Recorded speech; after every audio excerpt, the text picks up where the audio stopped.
नमस्कार व्यूअर्स। और आप सब लोग कैसे हैं? आशा करती हूँ आप सब लोग अच्छे होंगे, स्वस्थ होंगे और मेरा शिव पुराण का पाठ अवश्य देखते होंगे। तो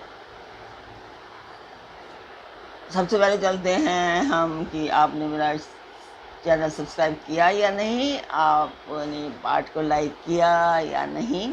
तो पाठ को लाइक कर दीजिए और चैनल सब्सक्राइब कर दीजिए और अपने परिवार और मित्रगणों से भी खुद भी शेयर कीजिए और अपने परिवार और मित्रगणों से भी शेयर करवाइए।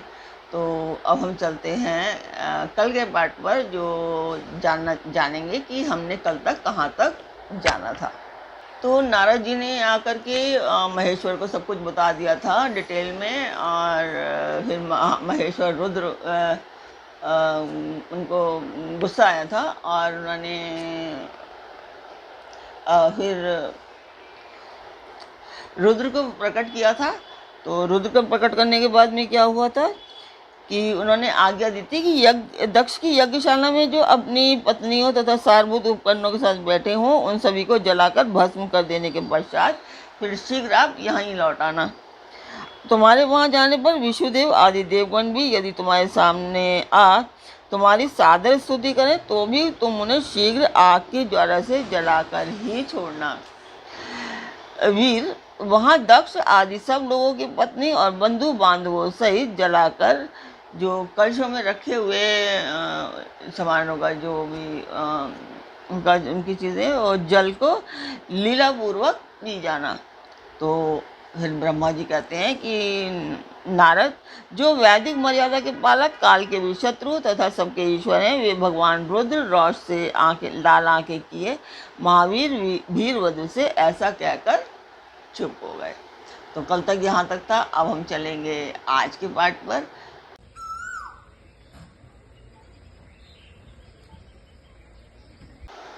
तो मंदिर की वीडियो आपने देखी, आपको मेरा पाठ कैसा लगा कमेंट बॉक्स में मुझे अवश्य बताएं। तो अब हम चलते हैं आज के पाठ पर। स्वागत करती हूँ मैं आप सभी का अपने इस कार्यक्रम शिव पुराण में। तो शिव पुराण में आज के पाठ में है कि प्रमथगणों सहित वीरभद्र और महाकाली का दक्ष यज्ञ विध्वंस के लिए प्रस्थान, दक्ष तथा देवताओं को अपशकुन एवं उत्पात सूचक लक्षणों का दर्शन एवं भय होना। तो ब्रह्मा जी कहते हैं, नारद, महेश्वर के इस वचन को आदरपूर्वक सुनकर वीरभद्र बहुत संतुष्ट हुए। उन्होंने महेश्वर को प्रणाम किया। तत्पश्चात उन देवादिदेव शूली की उपयुक्त आज्ञा को शिरोधार्य करके वीरभद्र वहां से शीघ्र ही दक्ष के यज्ञ मंडप की ओर चले। भगवान शिव ने केवल शोभा के लिए उनके साथ करोड़ों महावीर गणों को भेज दिया, जो प्रलयाग्नि के समान तेजस्वी थे। वे कौतूहलकारी और प्रबल वीर प्रमथगण वीरभद्र के आगे और पीछे चल रहे थे।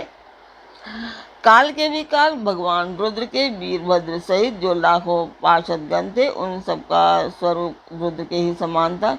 उन गणों के साथ महात्मा वीरभद्र भगवान शिव के समान ही वेशभूषा धारण किए रथ पर बैठकर यात्रा कर रहे थे। उनके एक सहस्त्र भुजाएं थी, शरीर में नागराज लिपटे हुए थे। वीरभद्र बड़े प्रबल और भयंकर दिखाई देते थे। उनका रथ बहुत ही विशाल था, उसमें 10,000 सिंह जोते गए थे जो प्रयत्नपूर्वक उस रथ को खींचते थे। उसी प्रकार बहुत से प्रबल सिंह, शार्दुल, मगर, मत्स्य और सहस्र हाथी उस रथ के पार्श्व भाग की रक्षा करते थे। काली, कात्यायनी, ईशानी, चामुंडा, मुंड मर्दिनी, भद्रकाली, भद्रा, त्वरिता तथा वैष्णवी, इन नवदुर्गाओं के साथ तथा समस्त भूतगणों के साथ महाकाली दक्ष का विनाश करने के लिए चली।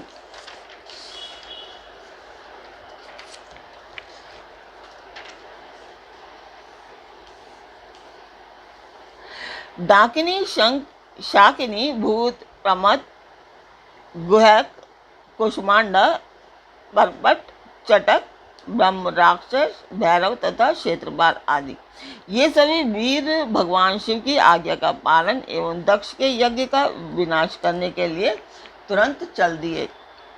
इनके सिवा 64 गणों के साथ योगाग्नियों का मंडल भी सहसा कुपित हो दक्ष यज्ञ का विनाश करने के लिए वहां से प्रस्थित हुआ।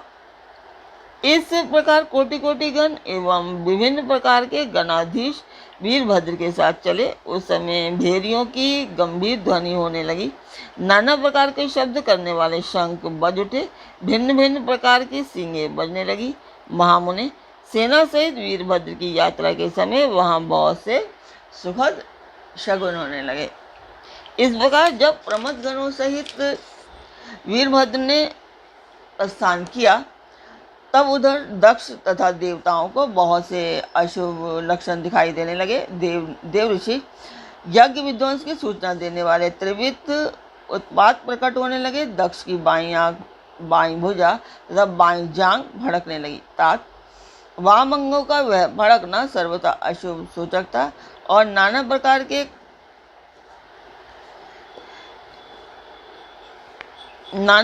के कष्ट मिलने की सूचना दे रहा था।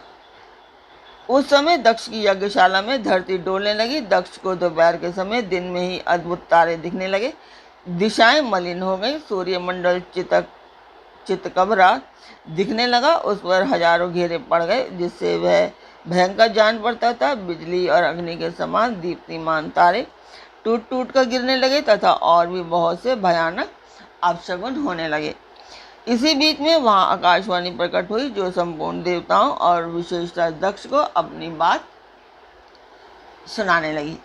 तो आकाशवाणी कहते हैं, ओ दक्ष, आज तेरे जन्म को धिक्कार है। तू महामूढ़ और पापात्मा है। भगवान हर की ओर से आज तुझे महान दुख प्राप्त होगा, जो किसी तरह टल नहीं सकता। अब तेरा यहाँ हाहाकार भी नहीं सुनाई देगा। जो मूढ़ देवता आदि तेरे यज्ञ में स्थित हैं, उनको भी महान दुख होगा, इसमें कोई संशय नहीं है। ब्रह्मा जी कहते हैं, मुनि, आकाशवाणी की यह बात सुनकर और पूर्वोक्त अशुभ सूचक लक्षणों को देखकर दक्ष तथा दूसरे देवता आदि को भी अत्यंत भय प्राप्त हुआ। उस समय दक्ष मन ही मन अत्यंत व्याकुल हो कांपने लगे और अपने प्रभु लक्ष्मीपति भगवान विष्णु की शरण में गए। वे भय से अधीर हो बेसुध हो रहे थे। उन्होंने स्वजन वत्सल देवादिदेव भगवान विष्णु को प्रणाम किया और उनकी स्तुति करके कहा। तो उन्होंने स्तुति करके क्या कहा, ये हम कल जानेंगे। तो आज का पार्ट मैं यहीं पर पूर्ण करूँगी। आपने अभी सब्सक्राइब किया या नहीं, आपने शेयर किया या नहीं, और अपने परिवार और मित्रगणों से सब्सक्राइब एंड शेयर करवाया या नहीं, तो आप सब्सक्राइब एंड शेयर अवश्य करवा दीजिए, ताकि मेरा ये जो उद्देश्य है पूर्ण हो पाए। मैं मंदिर के लिए कर रही हूँ, एक शुभ कार्य है। तो अब हम चलते हैं। अब पाठ मैं पूर्ण कर चुकी हूँ इसको, और फिर अब हम कल मिलेंगे। तो कल फिर मिलते हैं एक नए पाठ में, एक नई उमंग, एक नई तरंग के साथ। तब तक के लिए आज्ञा दीजिए। ओम नमः शिवाय।